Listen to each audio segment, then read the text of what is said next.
好，讲到了关税哦，其实现在石破茂也是很头疼哦，因为他自己本身在日本的民调或者支持度哦，好像也有一丝下滑哦。现在目前日美的关税谈判，石破茂希望能够跟川普直接对话。那看起来呢，现在这个参议院的选举失利之后，石破茂打算在选后哦，在记者会提到说，最快在8月1号呢，川普政府会对日本寄出25%的对等关税，他希望能够赶紧跟川普来进行直接的对话。之前他是说不急啦，现在看起来可能因为选举哦，来自这个日本国内的压力已经到了，所以他要赶快来这个找川普谈一谈啊。那他讲法呢，日本正面对到美国的关税、物价高涨这些艰难的情况哦，所以最重要的是不能让国政陷入停滞，执政党要担起责任，要坚定不移的履行下去哦。那还有呢，这个日本国民对于石破政权说 no， 这看起来这个报道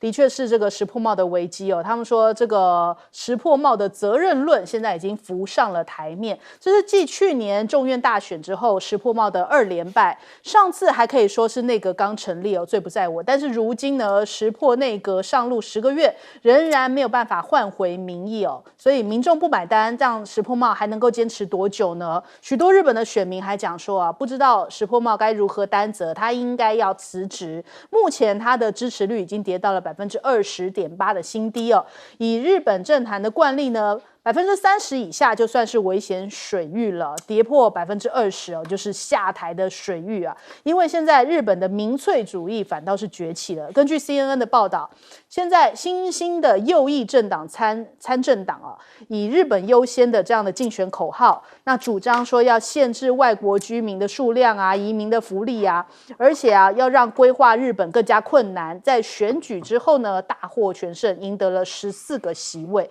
所以看起来日本自己本身的内政呢，也因着有这个川普的关税影响，然后让石破茂好像做的有点绑手绑脚，民意支持度有点下滑啊。那再来看到了贝森特提到了跟中国大陆之间目前的关税呢，他说不会为了要达成交易协议而仓促行事。他说我们川普政府更关心的是贸易协定的质量啊，而不是时间的限制哦。但是呢，他同一时间又讲出来说，下一轮中美的贸易谈判可能会涉及中国去买了俄罗斯跟伊朗的石油哦，这可能要被征2级关税，会高达100%哦，就开始又要放狠话啦。还有呢，他放完狠话又说，可是我们跟中国的贸易谈判还是进展得很良好的哦。那但是呢，希望能够讨论一下产能过剩的问题。他说，因为中国制造的商品占全球出口的30%，这个数字呢，并没有因为关税战而减少，而大量的涌向了欧盟、加拿大跟澳洲国家。那这不是也是理所当然吗？就是因为你美国关税高，所以现在其他国家就当然跟这个中国大陆的贸易往来更多了。所以感觉上面好像就是要欲加之罪，何患无辞，就是说你种种的不是，所以跟你谈判的时候要拿来拿捏中国大陆，但有办法吗？中国大陆是奉陪到底啊。我们看一下这个中国大陆的外交部发言人提到了，就是到底川习会有没有谱？你看到这个美国不断的这样正也放话，反也放话但是呢，中国大陆的态度稳当当的在应对着你。元首外交对中美关系的发挥是不可取代的。那但是呢，关于记者问到有没有川习会，他说这个目前没有提供可以提供的讯息所以中国大陆还是冷冷的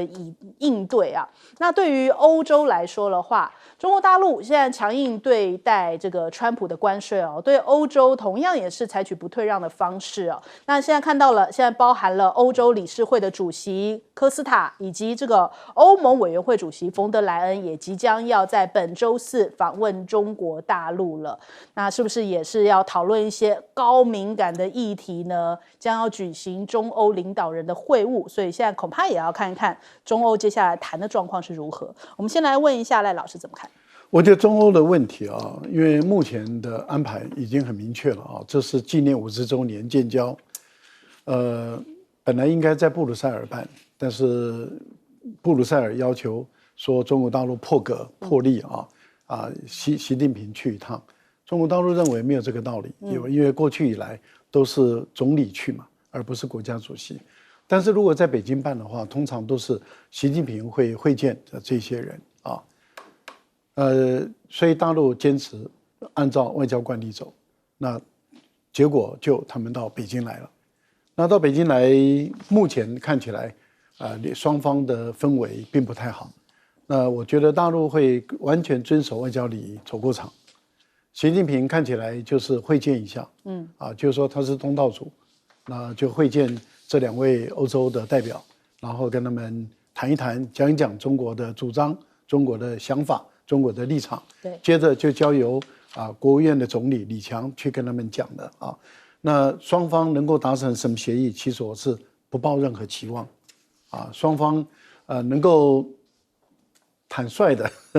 也一定会是坦率的、建设性的，不要破裂就好。你讲你的，我讲我的，你讲的我听到了，我讲的你听到了，这样就可以了。那至少大家不要撕破脸，我觉得好来好往。他们既然要飞到北京来，我想撕破脸的可能性就不大了。但是大陆这边让步的可能性是0，我觉得根本不可能。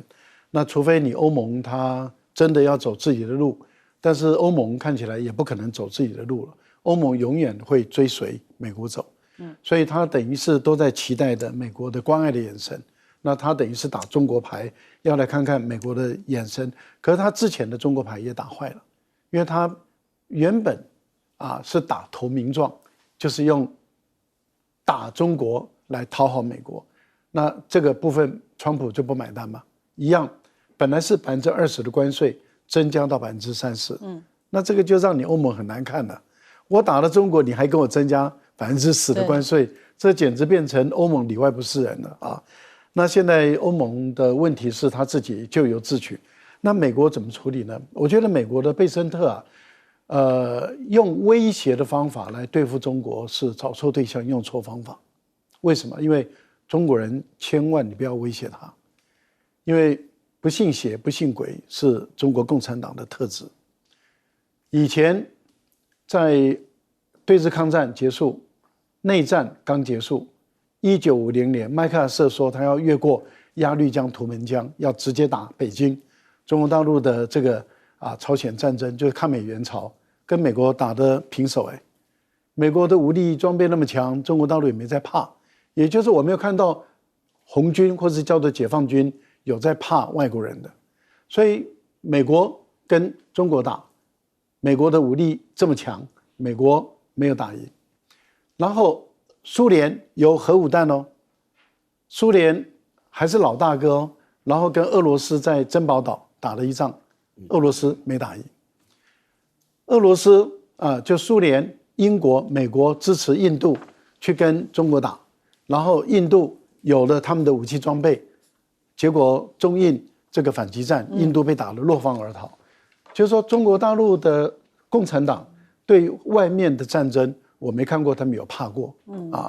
所以我个人是认为，你美国你用威胁的手段来对付中国大陆，说你要课100%的2级关税，你试看看，那就是奉陪到底了。好，岳老师。我觉得聊一聊石破茂大家要了解石破茂目前的情况来讲的话呢，其实我觉得石破茂面对这个美国关税问题表现得还算不错然后呢，他自己也讲了，说是不希望被美国小瞧了，但是美国对于日本的进行的压迫的话，我实在是不太懂就是石破茂本身担任这个首相从一开始就很不顺遂然后竞选的这个首相呢多次也没有办法得到这个预期的效果。那其实大家要注意日本是一个内阁制的国家满意不满意的话呢不重要，重要的是这个自民党跟公民党联合起来没有办法过多数的话呢，那么他们现在英文叫 hung government， 就是他们可以继续要组织一个党。其实在欧洲这是很普通的事情，就是你要经过内部的协商以后呢，要达到多数的议员里面的支持，就可以推出来里面最大党的这个党魁叫做这个首相那么日本的这个内阁制的国家的话，这个是石破茂主要原因，就是说认为说目前有很多事情他要坚持为了国家多做一点事情。那大家会觉得说石破茂不好的情况下，那我觉得换了谁呢？比如说那个高市早苗的话他是一个亲美派的话，那对于这个关税问题有用吗？我觉得日美之间的关税问题根本就不是谁会不会谈判的问题，日美关税的问题基本上就是美国吃定了日本，就这么简单而且专门挑他日本，一个是汽车，一个稻米，然后来做这种事情。所以说呢，日本在表现的时候呢，但是我觉得日本非常有可能转变成他一个比较民粹思想的极右派，这是很容易发生的。因为我的印象当中，日本就非常讨厌外国人了。日本讨厌外国人态度跟这个大陆的刚好相反。日本讨厌外国人是表面上跟外国人来往，但是实际上的话呢，就是想要。就是日本对外国人这不是很欢迎的啦，这对于美国的汽车什么的，基本上我们都知道理由就是嫌美国车不好但是对美国人又不敢直接这样讲。那我觉得这边讲到贝森特跟欧洲的关系我跟大家讲一个重要的观点，让大家清楚了解，在这个世界当中的强国只有3国，就是中国、美国、俄罗斯。然后呢，这个川普的原则呢，他也认定是这3国，所以这3国的话呢可以例外。他表现的态度也一样，那他有几项原则，2项原则，一个就是这个极限施压你要谈关税的话呢，就把你压到你自己觉得你不能容忍。另外的话呢，川普有一个特色，就是遇强则弱，遇弱则强。好了，那么我在当中讲其实欧洲并不弱，但是呢，很遗憾的，它被划在弱的当中。所以欧洲不管怎么表现，怎么表演甚至于得罪了中国。在今年的话呢，就是说他们建交。中国跟欧盟建交50周年的纪念，这其实应该值得庆祝的日子。而且请大家不要忘了，前不久还中欧这个签订了中欧投资协定，是经过了7年的这种协商以后的结果。现在说翻脸就翻脸，像这个冯德莱恩的话呢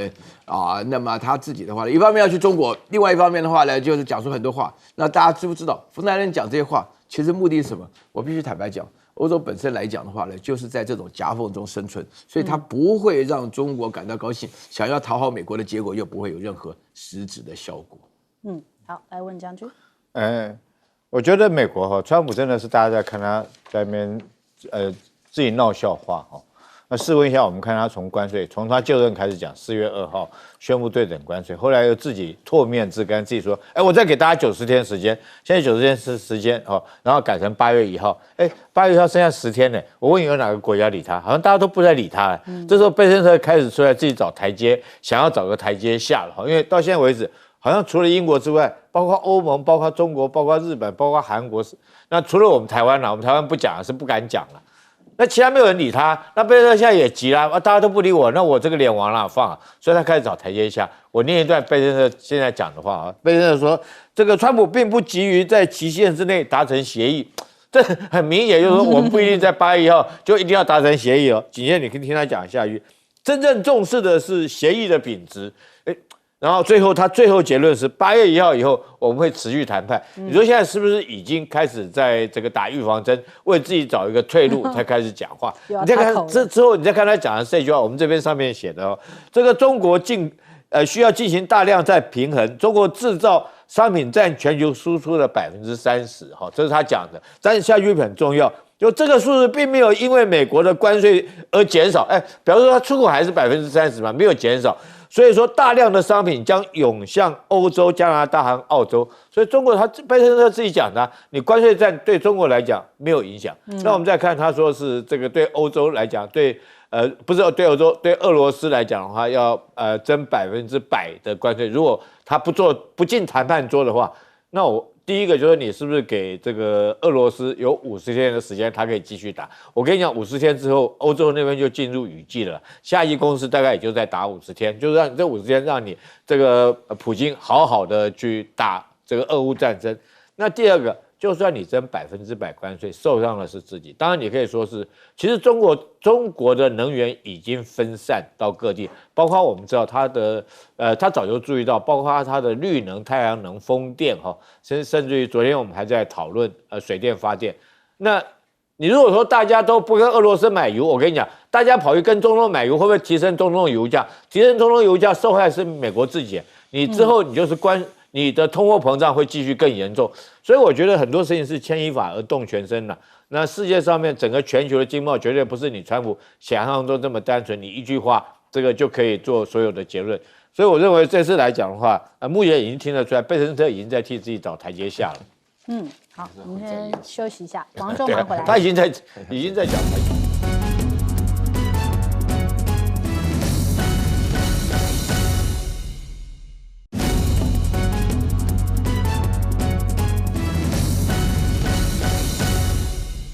好，80西呢就是不甩川普，让川普这一次真的是很没面子啊。那看一下为什么这么有底气？那当然是因为巴西啊本身依赖美国的程度也没那么高，所以呢，现在你看大陆还扩大了进口巴西的大豆哦。6月份从巴西进口到大陆的大豆是高达了10062万吨哦，年增9%，占了当月进口总量的80%。所以呢，这个其实本来有一些是要跟美国买的，现在我不跟你美国买哦，我直接中国大陆我跟巴西买哦，我们两个一起合作，一起这个美国把你排除在外头。那巴西甚至呢还在中国大陆设置了税务顾问办公室哦，强化就是协助呢在华经商的巴西企业，凸显巴西面对到美国总统川普这种关税威胁之下，就寻求跟中国来加强经贸联系的决心。那我们看到了美国的外交政策杂志哦也讲，巴西对华出口其实是美国的2倍多，所以为什么他要跟你川普屈服呢？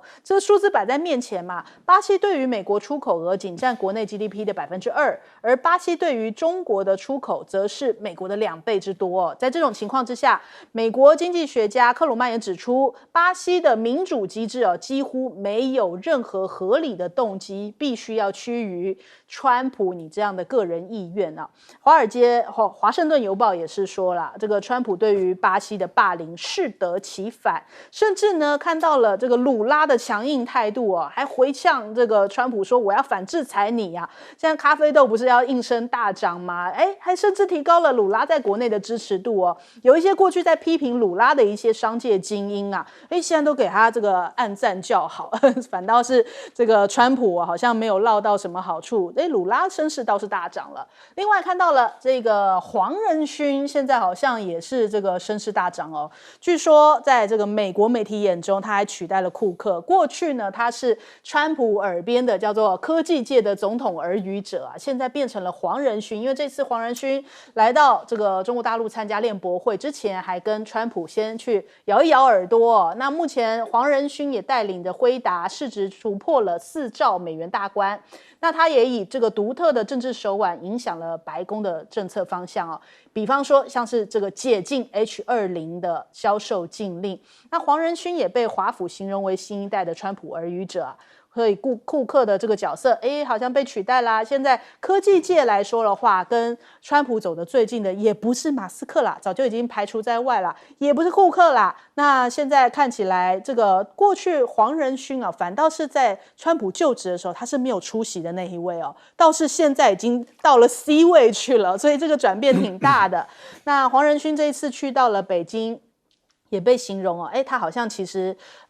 今年以来已经是3次访问中国大陆了嘛，还不断的在展现他的那个亲和力，一下子穿这个东北的大花袍这一次又穿唐装所以好像要凸显说他在中国大陆这个摇滚明星的地位就是其实台湾之前他不也是这个样子吗？台湾他会展现那个亲和力的那一面嘛。那他就讲到啦，全球的供应链是不可能脱钩的中美要找到这个竞合并存的模式，辉达跟华为是对手不是敌人，而且他也定调了，他就说接下来要跟小米共同来开发 AI 自动驾驶这些软件也跟这个雷军见了面，所以他就是要展现出这个跟中国大陆企业是友好的关系，而不是这种好像敌人间的关系。再来我们看到了中国大陆的科技业华为事隔多年又重新站回了中国大陆智慧型手机市场的占有率榜首就在之前2018年被川普一阵乱棒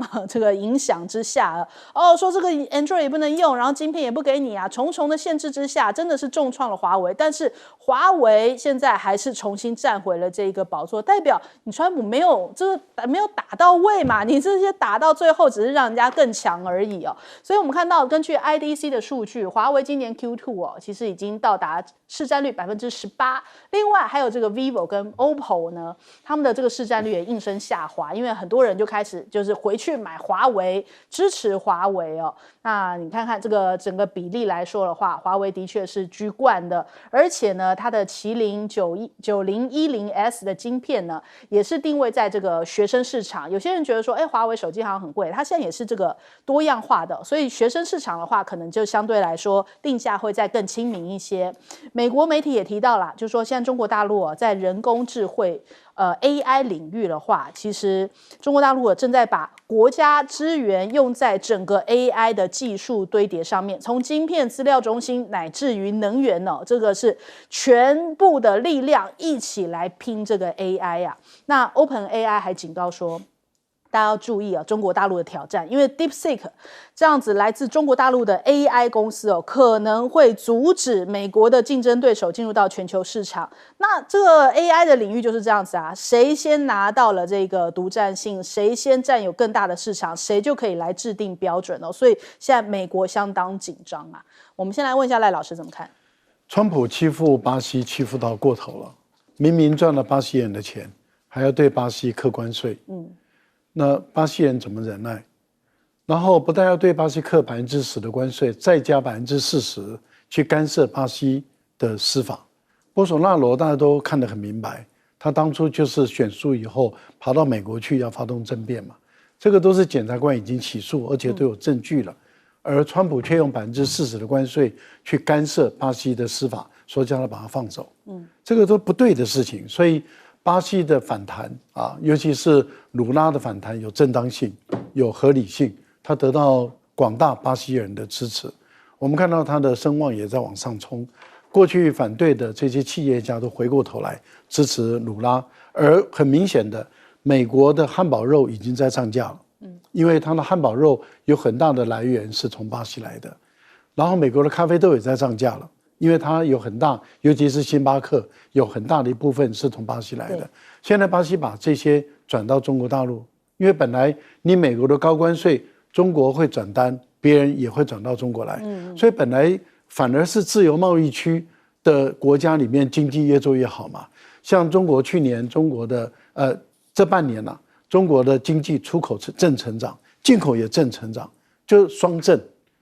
但出口更旺盛。可是进口也成长这代表什么？代表被美国关税影响的国家也把货物往中国这边卖。我卖给你，你卖给我，大家的生意做得更好。反正美国相对来讲，大家估计下半年美国的经济可能就会出现问题了。好，我觉得目前来讲，在全世界这些非常顶级的企业家，能够同时受到台湾、大陆、美国欢迎的，黄仁勋是唯一的。独一无二的。你想想看，祖克伯他跟大陆人多恨他，多讨厌他，用出卖中国的方法、造伪证的方法，跑到美国的国会这个去做伪证。然后我们看到这个能够让台湾人那么喜欢的黄仁勋，为什么？因为他知道台湾人很重视小吃，所以他到台湾来一定要去吃小吃，这个就很亲民了。他知道大陆很在乎你是黄种人，你是中国人。你讲不讲中文？即使他从小就到美国去了，严格上来讲，他的母语英文可能比中文还要更强大的母语了。然后，但是黄仁勋还努力的讲那些比较别扭的这个中文，但是他的诚意到了嘛？我们也看到他在美国也是受欢迎，为什么？因为他的身上里面有了这个儒家文化的这种气韵、这种气质。也就是说，不会像美国的那些成功的人，就那么嚣张，然后在那边拈花惹草。他没有嘛，他洁身自爱。我觉得这样的一些中西文化合在一起，他反而很受欢迎。那这个是在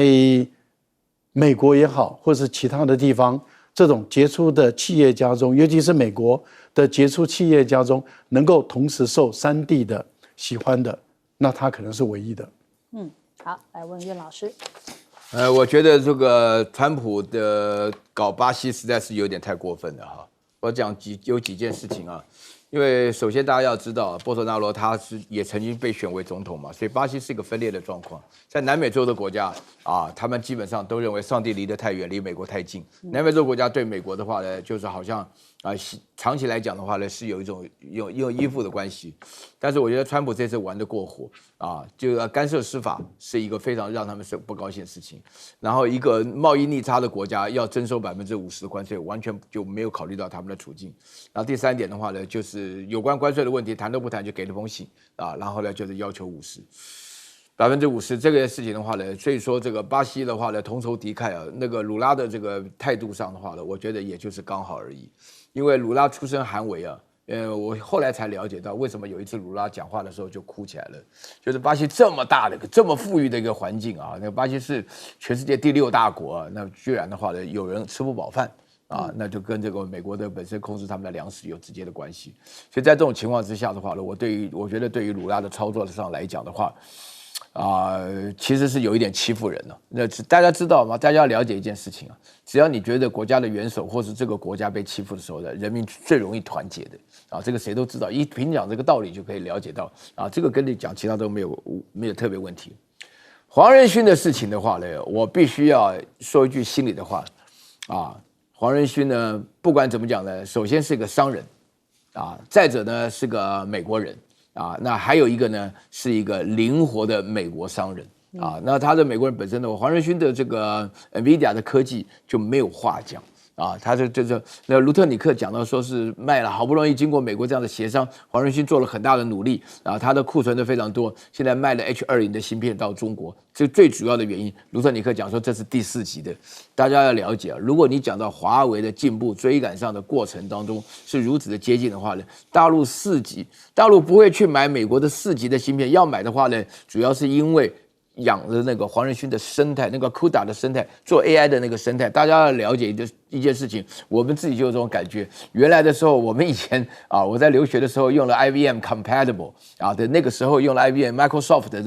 那个软体的时候，基本上都没有花什么钱，但是那个生态上来讲，然后伴随着这个 Microsoft 的升级的话呢，每一次到现在的话呢，查得非常紧。现在我们至少我们办公室里的每个人软体都是合法的那我觉得黄仁勋呢，他基本上的商业策略，这无可厚非但是也是这种情况。所以说，这个美国商人，你不管喜不喜欢他，他是来做生意的了。好，将军，这黄仁勋他当然离不开中国，他自己亲口讲的，对不对？晶片可以不在这个中国生产，但是中国不能没有中国的市场。我们随便数一数嘛，你看他一片晶片是几万块钱美金的 GPU 是不便宜的，很贵。所以那时候 H20不让他卖的时候，他生产了这个50亿美金的这种晶片，压在库房里面不能卖。你看他压力多大？那谁买得起他那种晶片呢？我跟你讲，就中国我随便举个例子，譬如说是小米，这次程序他特别找小米，雷军他的公司需不需要？需要，对不对？腾讯、阿里巴巴、TikTok 等等，几乎都是会用得到这种高阶的 GPU 晶片，几乎都是中国的产业所以他非卖到中国去不可。所以难怪他会穿个唐装去我们讲说把诺就是拉拢感情啦。但是我也很压抑这个 AI 产业，美国真的慢慢会追不上华人。我讲的整个华人，我们看一下嘛。今天这个制造晶片的生产是谁？台积电嘛，其实工程师都是我们台湾这边的华人，对不对？从开始创办人张忠谋几个董事长，对不对？现在魏哲家这个之前刘德音不都是华人吗？然后来讲的话，设计晶片的不都是华人吗？包括我们现在讲的黄仁勋、苏之峰都是 AMD 的这个美国晶片设计的公司，然后会将这些晶片运用到产能生产的，不也就是华人吗？我们不要讲别的 ，DeepSeek 的梁文峰也是华人那现在来讲后续更热闹我们看到中国现在来讲，在 AI 确实是美国自己都承认，它虽然说后发，但是它先至，美国先有 AI 的这种产能，但是后面来讲，中国是急起直追，而且已经渐渐逐渐要驱赶上。从一个东西你就看出来，从机器人，未来一定是机器人的产业无人机的产业，现在谁最强？就是中国最强嘛。那不都是 AI 吗？机器人现在谁最强？我们随便讲，比如说是宇树这几家公司，那很多华人公司他们都需要这种高阶晶片，也都是未来 AI 的产业。所以我觉得基于以上这个未来中国在 AI 不管是设计、生产或慢慢可以赶上。当然，黄仁勋我特别要讲，他当然很着急他自己本身是企业家，他是这一行的顶尖者，他看得出来后面是谁在追赶他，所以他特别讲说，他跟华为是合作竞争的关系，而不是对手。他特别讲这句话，因为未来他势必要跟中国的这些所谓新兴的科技 AI 产业是一种合作的态度，大家共创双赢。那如果说大家走向竞争的，那就是不是你死就是我活嘛。那黄仁勋应该也看出来，在这方面来讲，不管就市场哈，我需要的市场，或者是说我设计我的工程师，我的各方面来讲的话，可能中国在这方面，黄仁勋已经看出来，中国渐渐会在赶上。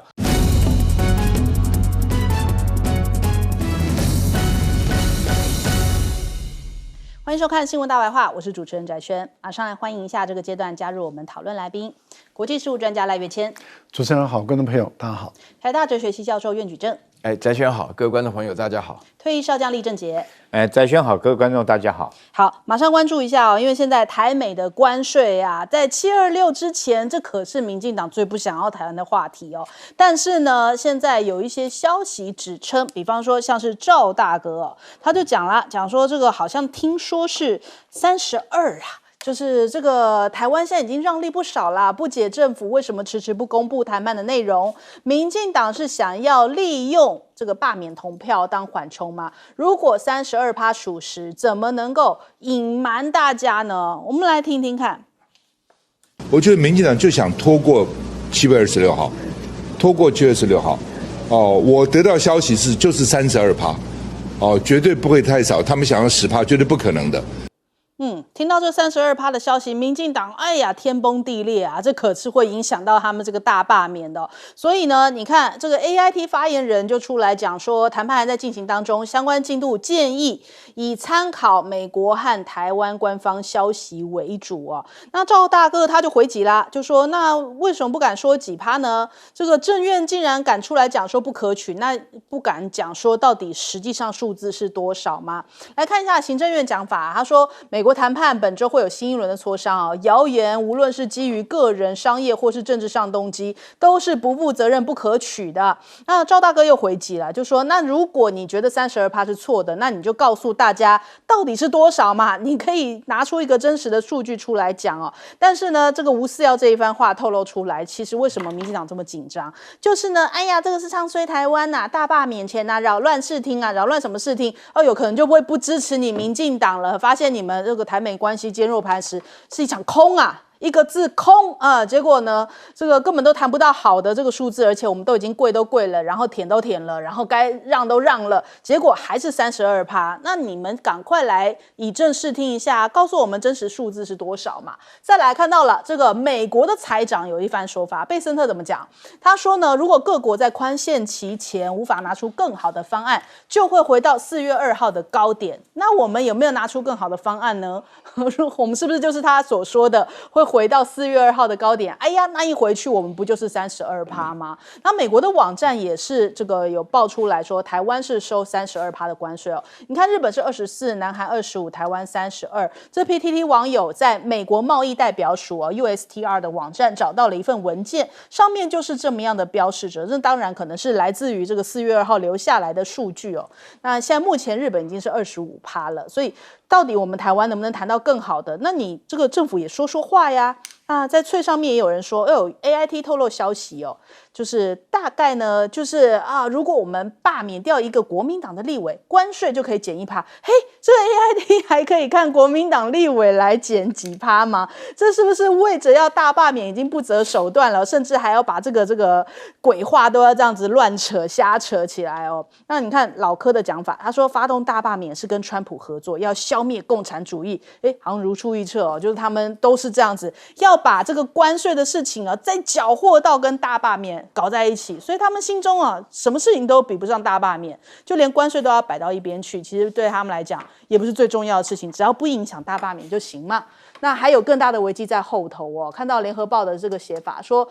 赖清德正在快速的丑角化。明明呢，他居于这个双少数，却一心想要完全执政，加上他是从台南崛起的政治人物，过去受到的监督强度并不高哦。不论是在政治手腕或是应对媒体舆论，都显得心有余而力不足。此时此刻又发动了对抗性极高的大罢免哦，恐怕也很难逃将来被丑角化的命运呐。因为看看他这10讲哦。的确是有丑角化的痕迹。从第一讲什么猛犸人啊，第二讲杂植人，第三讲这个表决，大家不见得要听这个多数人，还有这个万元人，就是大家不见得要万元，救灾不见得要靠国军，屋顶自己爬，郭国文手机有讯号，这一些话离谱中的离谱啊，让大家现在对于这个大罢免哦，真的是非常的反感了，就连中间选民都跳出来，就是面对到这些罢团的时候，都已经受不了，说你们在扰乱国家，甚至还有过去一开始原本是觉得说，支持这个民进党大罢免的人，后来纷纷的这个都觉醒了，所以这样子的逆风，不就是你们自己造成的吗？那我们看一下联合报社论也讲到了，这个日本选民教训自民党，由于安倍派接二连三的发生政治现金还有小金库的丑闻，日本选民在1年之内接连让自民党在参众两院都沦为少数党，可谓成也选民，败也选民。这个赖清德能不警惕吗？再来看到了李在明借着尹锡悦戒严令，所以呢，他现在选上了这个韩国总统。那这个选举结果呢，也是说明对于共同民主党的认可，更像是对于尹锡悦和国民力量党糟糕表现的控诉啊。民进党是不是也要走上这些这个日韩的这个同样的状况呢？步上同样的历史呢？我们先来请教一下赖老师。我们希望如此我们真的是很希望，因为我们看到日本人有反思能力，因为他看到安倍晋三的3支箭，然后一路下来，日本的经济到现在越来越糟，然后贪污腐败的情况很严重，还有很多的这个政治现金很多的这种不堪入目的这种现象，所以日本人他们觉得他们的执政党很糟，然后他们有反思，他们在众议院去年的时候就先教训这个日本的执政党的，然后看起来日本的执政党还是不改进，连一个米都控制不好，连一个米都处理不好。今年的参议院的选举再一次的教训自民党，这个叫做什么？有反思能力。韩国人也有反思能力，韩国人看到尹锡悦倒行逆施，从上台以来，然后让韩国的经济越来越糟，太涉及到这个假学历案，对然后现在博士也被撤销了，硕士也被撤销了，然后也在那边收贿赂，拿名牌包，然后操作股票，贪污腐败，然后还要搞戒严然后想搞政变，而且他搞戒严的时候，第一时间就是民进党在立法院里面就贴出那个网站呼应支持。那这样的一个情形下，韩国人有反思的能力，他们不要尹锡悦，他们非但不要尹锡悦，尹锡悦现在要开始准备被起诉了，他们连尹锡悦的政党都不要，所以国民力量党大败，我们看到自民党大胜。我们渴望我们台湾人也有这个反思能力，渴望、期待、希望，拜托我们的台湾的好朋友们要有这个反思能力。为什么？昨天我又去到垃圾，因为我们家垃圾是我的工作脏活苦活都是男生的工作。好，真的吗？去到垃圾的时候，那洪威是我们那个选区的这个立法委员，他的很多的支持者就跟着垃圾车，结果我们有看到这个那个主张大罢免的要挑衅，动作很不堪，而且态度很粗暴。那我们都知道，这个竞选团队他们基本上来讲，他们是很有专业的。结果我们社区里面的很多的朋友们看不下去了，很多大妈就是阿巴桑，他们看不下去了，他们就去指责他，说你们怎么可以这样？然后他们恼羞成怒，竟然开始人身攻击，讲三字经，然后那个怒吼声，我在一个街角的转头很远都听到。我要讲这是什么意思？这个就代表什么？台湾的社会被撕裂了，矛盾越来越激化，然后推动大罢免的，他们发现他们舆论风向对他们很不利，因为台湾的普遍的民众都讨厌这个大罢免，都认为劳民伤财无聊，现在的经济不好，应该要好好的努力工作，然后政府应该有所作为，怎么会输不起呢？而且我们大部分的台湾人我们都输得起，我们输了我们就会认输，我们再努力吧。但是输了就翻桌，大家没办法接受。输不起的人就是不入流的人，所以我们看到很多的我们看到的街坊的这些妈妈们，他们其实是气不过了，就说你们怎么可以这样？你们民进党的怎么会一直要这样搞？其实实在是让我们很厌烦。那这个代表什么？我已经看到好多这种场面出现了。这代表台湾的社会的矛盾越来越激化。这一次的搞的大罢免，真的害台湾害得一塌糊涂。我们也希望我们广大的台湾的朋友们，不要再被这些人骗了。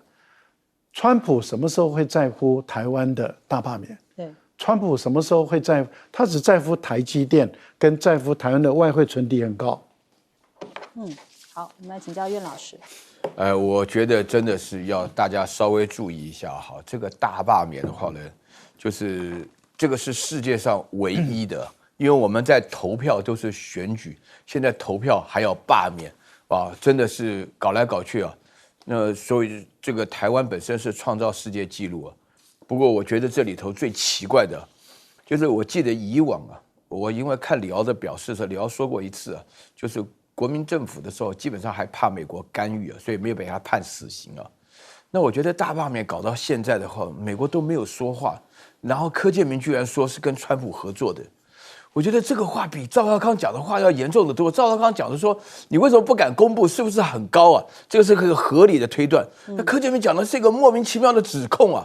对不对？你基本上是跟川普合作，你什么时候你何德何能？你怎么可以讲跟川普合作搞这种奇怪的事情？AIT 的发言人应该要站出来给我们一个交代我要跟大家强调一下，这个大罢免的话呢，构成社会的分裂刚刚这个赖老师讲的，哇，我看到很多这种报道，没想到你丢垃圾就碰到这种三字经大骂。对，经济上的停滞为了要表现出来我们的经济上的停滞，拖到现在的要通过7月26号，我越来越相信这是真的。政治上真的是开倒车我要告诉大家强调一下，为什么我们这么多的知识分子，学政治哲学的、学政治制度的知识分子都没有站出来讲话为什么？我觉得真的是不懂为什么你会觉得说那个选举的话呢，就是刚刚我都不愿意讲这句话，选举的话呢，愿赌服输，这个感觉上就是基本上的话呢，这个，这个赖清德讲说这是要表决多数人这个讲这句话的话，基本上就违背了民主的精神那本身开口，你们本身那个党叫民主进步党。你根本就是民主退步党嘛！你基本上连这种最起码的选举，赖清德本身的选举就是说那个人民的委托。那我们原来宪法就是一个内阁制嘛，所以立法委员的力量比较强，是可以理解的嘛。你总统的力量不能够发挥的话，你就搞一个大罢免，而且你就下来赞成。所以我真的会觉得说是，我其实也很诚挚的呼吁大家要了解。台湾的前途，如果社会分裂，如果经济停滞，如果政治倒退的话呢，大家可以心里非常清楚的明白，我们现在在一个什么样的处境下，面对了美国，面对了大陆，面对了世界上各种纷乱的情况，其实大家心里要拿出一个良知要想到说是大家都是强调爱台湾。我记得这个口号2-3年前的时候是一个非常重要的口号。那如果你到了今天的话呢，你所做的事情对台湾没有任何的好处，然后你还说爱台湾，所以我说觉得说你青鸟部队你该去救灾你不救灾，你搞大罢免结果青鸟居然回答说搞大罢免就是救灾那我实在是搞不懂了。好，来问将军。赵少康赵大哥说关税有可能是32%，当然民进党政府立刻出来否认，连 AIT 都出来帮他讲话。然后讲的理由说现在还在谈判之中，但是今天的股市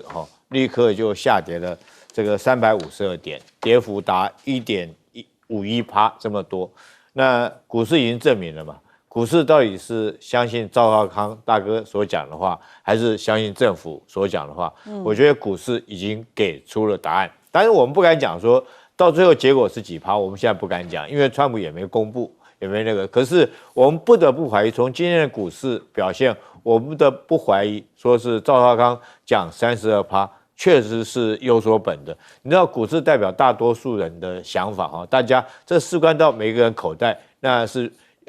这个投资股市人，从这个企业界的人士到金融界的人士，到一般升斗小民，那已经证明给你听了，就是我们宁可相信赵少康赵大哥讲的关税会是32%，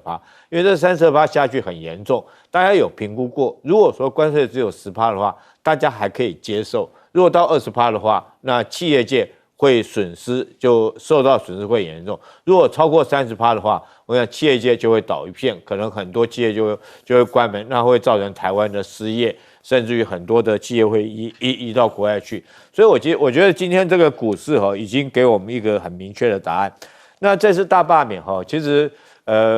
我这2天也听到有一些的朋友，其实他们。那我不要说他是中间选民了，但是你可以说他们对政治无感的人从来不去投票。但这次来讲的话，就那天他们主动来跟我讲说要投票，我蛮讶异。我说你怎么会突然想要投票？我说你之前都是比较对政治无感的人，而且这次是罢免，跟以前选举是完全两回事。他说民进党太嚣张了。这些青鸟太嚣张了，我想，他讲话有道理。你看看最近这些青鸟，我们电视上看到这些表现，就只要跟他意见不合的，他马上就是用谩骂的口气，甚至于用羞辱的口气来对付人家。包括你在89，对不对？你要叫人家说，你把反共成绩单拿出来，89，来，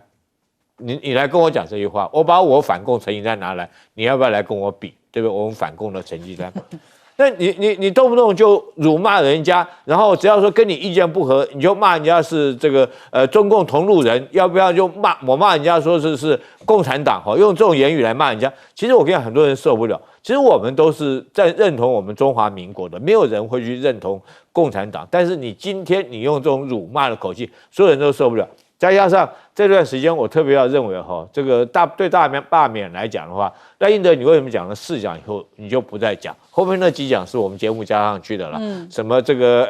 自己爬屋顶啦，郭国文有手机啦，有信号了等等，是我们家。但讲了4讲以后，他讲不下去，就很明显代表说是这4讲讲完以后，民进党一定会做民意调查嘛，发现这4讲讲完以后，事实上反而引起民众更深的反感。因为最近这几个案子，像昨天的凯案大家你今天你在造谣都没有用，因为这个立法院里面表决的过程我们都看到了，民进党就是投